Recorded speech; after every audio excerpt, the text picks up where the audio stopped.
All right, let's get down to brass tacks, as Saul Goodman would say. Let's get down to spoilers for Thor: Love and Thunder. As I said in my spoiler-free review, Gore and Jane were the best parts of this movie, easily. I really loved Christian Bale's portrayal as Gore. We all expected it to be something great. Is it like top 5 MCU villain great? I can't go there, but it was still really good. I do have some gripes though. I feel like his origin needed, a little bit more. Like, it just starts off with, all right, there's him, his daughter, they're in a desert, they're dying, he's praying to the gods for help, nothing happens, his daughter dies, and there you go. You know nothing else. I also wish we got to see more of him actually butchering gods. We see it happen the first time, and after that, it all just happens off screen. I could have used like 10 more minutes of him actually killing gods on screen. Also, I kind of have a bit of an issue with the Necro Sword being like a corrupting agent. I wish they went in more of a direction where Gore was fully committed to killing the gods, and the Necro Sword just gave him the power to do so. I'm thinking Gore would decide he's going to kill the gods, and the Necro Sword just comes over like, I can help you with that. Instead, it was more like, kill the gods, kill the gods, kill the gods, kill the gods, kill the gods. And Gore was just like, okay, yeah, I'll kill the gods.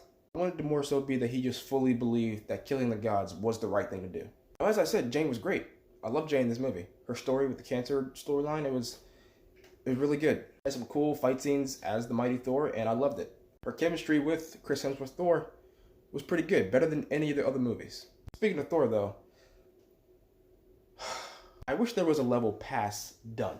Like, I was done with Thor after Ragnarok and after Endgame. And here, what's after done?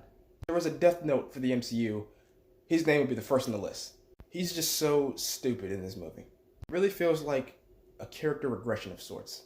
You remember the first Thor movie where he was just very brash, arrogant, just loved to fight, he just had no regards for collateral or anything like that. Odin, of course, scolded him, took his powers, and when he was in New Mexico at the end, fighting the Destroyer, he didn't want anyone there to get hurt. He didn't want any collateral. Well, in this movie, he flat out destroys like a sacred shrine tower for these people in a fight, and does not care. Using the Bifrost to blast holes through roofs, does not care. Also, he has this stupid like romance storyline with Stormbreaker, where Stormbreaker is like alive, it's getting jealous of him and Mjolnir. It's so stupid. At one point, he's talking to it, he's like rubbing it, pours alcohol on it as if the hammer axe can drink. Because of it being jealous, it can use the Bifrost incorrectly, just shoot you somewhere else. This movie has a lot of dumb stuff in it, dude. This movie is too stupid for me. It's comedy for the sake of comedy, but the comedy isn't even that good. Like, as much as I don't like Ragnarok, Ragnarok made me laugh. There were very few times in this movie where I actually laughed. The Screaming Goats was one of them. The Screaming Goats, I laughed like the first 3 times. After that, I wanted to die. I'd say this movie is better than Ragnarok by a smidge. And that smidge is because of Jane and Gore. If they weren't in this movie,